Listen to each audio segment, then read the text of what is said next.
ఇక్కడ ప్రతి కులం నుంచి ఒక ఇద్దరిని వాళ్ళతోని మన గ్రామాలలో మన గల్లీలలో పని చేయించుకుంటాం. ఇట్లా ఒక్కొక్క ఊరులో అంతేకాకుండా బాగా నాలెడ్జ్ ఉన్న వాళ్ళు ఉంటారు. ఇన్ని రోజులు మనం మందికి ఓటేసుకు మనం టమాటా సాస్ తయారు చేయించడం అన్నా, లేదంటే ఇప్పుడు మన దగ్గర దొరికే ఆవాలు జీలకర్ర ఇవన్నీ ఉన్నాయి కదా. మన పొద్దుల అంటే ఒక కులం ఉన్నది, ఒక పద్మశాలో, ఒక కుమ్మరో, ఒక కమ్మరో కులం సంబంధించిన ఒక అమ్మ ఉన్నది. వాళ్ళకు మీరే చేతి ఇచ్చే రోజు వస్తుంది.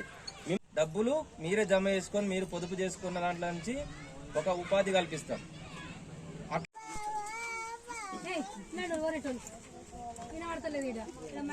వంటింటికే పరిమితం అవుతుంది. బాగా చదువుకున్నటువంటి వాళ్ళు కూడా వంటింటికే పరిమితం అవుతుంది. ఇవాళ మళ్ళా బయట సామాజిక వర్గంగా వాళ్ళని ముందుకు తీసుకురావడానికి ప్రయత్నం చేస్తాం. అందరికీ నమస్కారం. నా పేరు పురపాటి అరుణజ్యోతి. నేను బీసీ మహిళ రాజకీయంగా రావాలా, ఆర్థికంగా ఎదగాల. అప్పుడు ఇంట్లో ఒక ఎవరైతే తల్లిగా భార్యగా మనం ఇచ్చిన దాన్ని సొమ్మునే మనకు రిటర్న్ ఇస్తున్నారు. మనం ఎవరి మీద ఆధారపడాల్సిన అవసరం లేదు. ఇప్పుడు ఇంతకుముందు అంటే ఉమ్మడి 2 జిల్లాలు తిరిగినామమ్మా. ఇప్పుడు ఆ కామారెడ్డి అయిపోయింది, మనకు నిజామాబాద్ అయిపోయింది. ఈ 2 జిల్లాలలో మనం నిజామాబాద్ జిల్లాకి ఇంకా ఎక్కువ టైం ఇచ్చాం. పిడికిలు బిగించినప్పుడే బీసీలో చైతన్యం వస్తుంది, బాగుపడుతుంది. మరి నేను కూడా ఒక సంఘంలో జాయిన్ అయ్యి నేను కూడా యాక్టివ్గా పనిచేస్తే నేను రాజకీయంగా స్థానం ఏర్పాటు చేసుకోవాలి. ఓకేనమ్మా, మరి కమిటీ వేసుకుందామా? మనం వచ్చిందానికి ఒక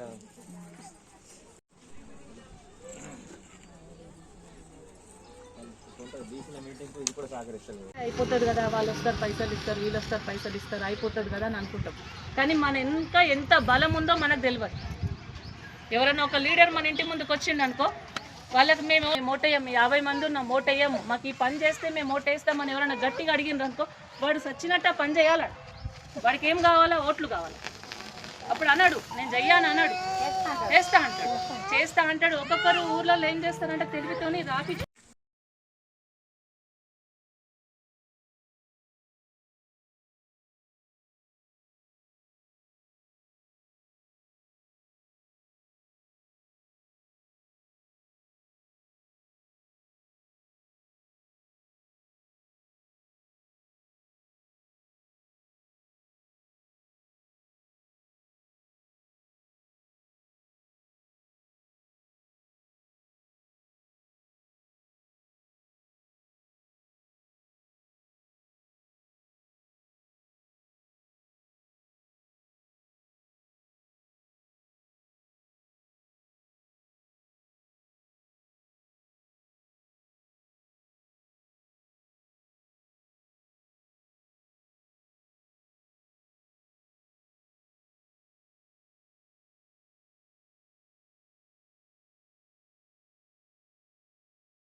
నా మాట మీద విలువిచ్చి నా గౌరవంతో, నా మీద అభిమానంతో ఇక్కడికి అందరు వచ్చినందుకు చాలా సంతోషం. ఏంటంటే ఈరోజు ఇక్కడ ఏ టాపిక్ ద్వారా రావడం జరిగిందంటే బీసీ సంక్షేమ సంఘం, రాష్ట్ర బీసీ సంక్షేమ సంఘం. కాబట్టి మనమంతా బీసీలం కాబట్టి బీసీల గురించి ఇక్కడికి వచ్చిండ్రు. మీరు బీసీ మీటింగ్ అని వచ్చింది, కానీ బీసీ మీటింగ్ అంటే ఏంది అనేది ఇక్కడ ఎవరికి తెలియదు. ఏంటంటే బీసీలం అంటే ఐక్యత, మనం అందరం ఒకటే. బీసీలో ఎన్ని కులాలు వర్తిస్తాయి ఫస్ట్ అది మనం తెలుసుకోవాలి. బీసీలల్లో తెలియని వాళ్ళు మస్తు మంది ఉన్నారు. ఎన్ని సీలు అంటే ఏంది అనేది ఫస్ట్ మనం మహిళలు గ్రహించాలి. అది గ్రహిస్తేనే స్టెప్ బై స్టెప్ తర్వాత మనకి అనేది అర్థమవుతుంది ఏం చేయాలనేసి. ఇప్పుడు మీకు అర్థమయ్యే విషయంలో చెప్పాలంటే మనం మొత్తం రాష్ట్రంలో బీసీలు అనే సంఖ్య 100కి 60% ఉంది. మనదే ఎక్కువ ఉంది, మనదే ఎక్కువ శాతం ఉంది. కానీ మనది ఎక్కడన్నా నడుస్తుందా? ఎక్కడ నడుస్తలేదు. ఇప్పుడు సీఎం గారు ఉన్నారు, సీఎం రేవంత్ రెడ్డి గారు. ఎవరు? రెడ్డి. ప్రతి ఒక్క క్యాస్ట్లో వాళ్ళే వస్తున్నారు, వాళ్ళదే సాగించుకుంటున్నారు. ఇప్పుడున్న ప్రభుత్వంలో ప్రతి ఒక్కరు ఏ పోస్ట్ అయినా ఎవరైనా రెడ్డితోనే స్టార్ట్ అవుతుంది ప్రతి ఒక్కరిది. ఎందుకంటే మన బీసీలది ఎక్కడ కూడా లేదు, ఎక్కడ కూడా ముందుకు పోతలేదు. అందుకే బీసీలందరూ ఐక్యతగా ఉండాలా. ఫస్ట్ ఇప్పుడు వచ్చేయి ఎలక్షన్స్ వస్తున్నాయి, సర్పంచ్ ఎలక్షన్లు వస్తున్నాయి, వార్డు మెంబర్లు వస్తున్నాయి, అన్నీ వస్తున్నాయి. దాంట్లో ఒక బీసీ అభ్యర్థి నిలబడ్డారంటే ఇప్పుడు మన ఊరుంది, వేరే ఊరు దాకా ఎందుకు, మన ఊరుంది. మన ఊరు నుండి బీసీల నుంచి ఎవరన్నా ఒక వ్యక్తి నిలబడ్డారనుకో, వేరే వాళ్ళు బీసీలే, మన దాంట్లో మనమే సాయం చేసుకోవాలి, మన దాంట్లో మనమే ముందుకు నడవాలి, ఆ మనిషిని గెలిపించుకోవాలా. ఆ మనిషిని గెలిపించుకుంటే రేపు ఏదన్నా పని జరగకపోయినా కానీ ఇక్కడికి వచ్చింది ఈరోజు ఇంతమంది, ఈ బీసీ మొత్తం ఏకతాటిగా ఒక ఐక్యతగా ఉండి పని చేయించుకోవచ్చు. మనం ఏ లీడర్ల దగ్గరికి పోవాల్సిన అవసరం లేదు. లీడర్లు ఫస్ట్ మన దగ్గరికి వస్తేనే వాళ్ళు లీడర్లు అయింది, అది మనం గ్రహించాలి. ఏదైనా ఇప్పుడు ఎలక్షన్లలో వస్తారు, చెప్తారు అమ్మ మేము అది చేస్తాం, మనకు ఎన్నో జరిగినాయి, గటేరు లేపిస్తాం, అది చేపిస్తాం, ఇది చేపిస్తామని మాట ఇస్తారు, పోతారు, గెలుస్తారు. మనం పోవాలంటే ఫస్ట్ అక్కడ పర్మిషన్ తీసుకోవాలి, సెక్యూరిటీ వాళ్ళని దాటాలా, వాళ్ళని అడగాల, వీళ్ళని అడగాల, మధ్యలో పైసలు కట్టాలా, ఎన్ని జరుగుతున్నాయి అన్నీ చూస్తున్నాం. అందుకే మహిళలు అనుకుంటే ఏది కాననేది లేదు, ప్రతి ఒక్కరు గ్రహించాల. ఇప్పుడు బీసీలు అంటే ఈ జెంట్స్ కమిటీలు ఉన్నాయి, ఇప్పుడు వాళ్ళకి తెలిసింది వాళ్ళకి తెలుస్తుంది. మనం ఏంటంటే మహిళా చైతన్య సంఘం. ఈ బీసీ అంటే అర్థం ఏందో ఫస్ట్ మనం ఒక అవగాహనకు వచ్చినాక బీసీల నుంచి ఏం జరుగుతుంది, ఏం జరగది అనేది ఫస్ట్ మనం ఒక ఐక్యతగా ఉండి ఒక సంఘంలాగా ఏర్పడి బీసీ అంటే ఏంది అనేది సత్తా అనేది నిరూపించుకోవాలి. వేసుకున్న సభ్యత్వం చేసుకున్న పైసలు ఆ బాధితురాలకి ఏదైనా ఉపయోగపడతాయి, అప్పుడు ఇయ్యొచ్చు. మళ్ళీ ఆమె ఉట్టిగా కాదు తీసుకున్నాడు, మీరు మళ్ళీ అనుకుని ఉండొచ్చు మేమందరం ఇచ్చినాయి ఆమె ఉట్టిగా ఎందుకు తీసుకుంటుందని. అట్లా కాదు, ఆమె ఇంట్రెస్ట్ కి ఆమెకి ఎప్పుడన్నా ఆమె కలిగినప్పుడు మళ్ళీ వేసుకుంటది, మళ్ళీ ఇది రన్నింగ్ కంటిన్యూ అయితేనే ఉంటది. అట్లా అనేది ఒక జమ అనేది మనం వేసుకోవాలని ఇప్పుడు మన గ్రూప్స్ అట్లా కోరుతున్నాం. అది మన ఇష్టము. కాకపోతే ఇప్పుడు అందరికీ పనులు ఉండదు, వ్యవసాయాలు ఉన్నప్పుడు పోతాం, నాట్లకు పోతాం, కలుపులో పోతాం, అన్నిట్లలో పోతాం. అది లేనప్పుడు కొంతమంది అది కూడా ఇంట్లో మిషన్లు కొట్టుకుంటారు. ఈ రోజులలో ప్రతి ఇంటికి ఒక మిషన్ అయింది, ఇస్తుండ్రా ఎవరన్నా? బ్లౌజులు ఎవరికైనా వస్తలేవు, ఎవరాళ్ళు కుట్టుకుంటారు, కుట్టుగుళ్ళు కూడా ఎక్కువైనాయి అని. అయితే ఏమంటుండంటే ఇప్పుడు ప్రతి ఒక్కటి ఈ షాప్లలో ఆవాలు గాని, జీలకర్ర గాని, నిత్యావసర వస్తువులు అంటే మనం ఇంట్లో కూరలలో వాడే వస్తువులు ఏదైనా ఉంటాయి కదా, అది ఒక సంఘం లాగా ఒక కమిటీ లాగా మనమే ఎందుకు ఏర్పాటు చేసుకోవద్దు? 1 కిలో ఆవాలు తీసుకొచ్చుకొని మనం ప్యాకెట్లలో ప్యాక్ చేసుకొని షాప్ లో వేసుకోవచ్చు. మార్కెటింగ్ చేసేటోళ్ళు వేరే ఉంటారు, ఇక్కడ పనులు చేసేటోళ్ళు వేరే ఉంటారు. అట్లా బీసీ సంఘం నుంచి కొన్ని పనులు మనం ఏర్పాటు చేసుకుందాం. ఇప్పుడు మీరు ఇక్కడికి వచ్చిండ్రు, మీరందరూ ఒక గ్రూప్ కాకుండా ఒక 4 గ్రూపులు చేసుకోవాలి. 4 గ్రూపులల్లా గ్రూప్ ఒక బిజినెస్, గ్రూప్ ఒక పని, ఏదో ఒక పని జమ చేసుకొని ఈ పని మేము బీసీ సంఘం నుంచి మేము ఈ పని చేసుకుంటున్నాం, మేము గర్వంగా బతుకుతున్నాం, నా ఇంట్లో నా భర్తను అడగకుండా నేను ఇల్లు నడుపుతున్నా, నేను ఎందుకు బీసీ బిడ్డను కాదు అని ఒక గర్వంగా చెప్పుకునేటట్టుగా మనకంటూ ఒక పని ఉండాలా అన్నట్టుగా అనేది సార్ ఆలోచన. ఇప్పుడు మన ఇది బీసీ సంఘం నుంచి ఆలోచన. అట్లా ఇప్పుడు మీకు అర్థమైందేమో, జమ అంటే మేమెందుకు జమ చేయాలా, వాళ్ళకెందుకు ఇవ్వాలని ఆలోచన వస్తున్నట్టుంది మీకు. అట్లా ఆ విషయంలో బీసీ బిడ్డ ప్రతి ఒక్కరు ముందుకు పోతే కానంటూ పని ఏది లేదు.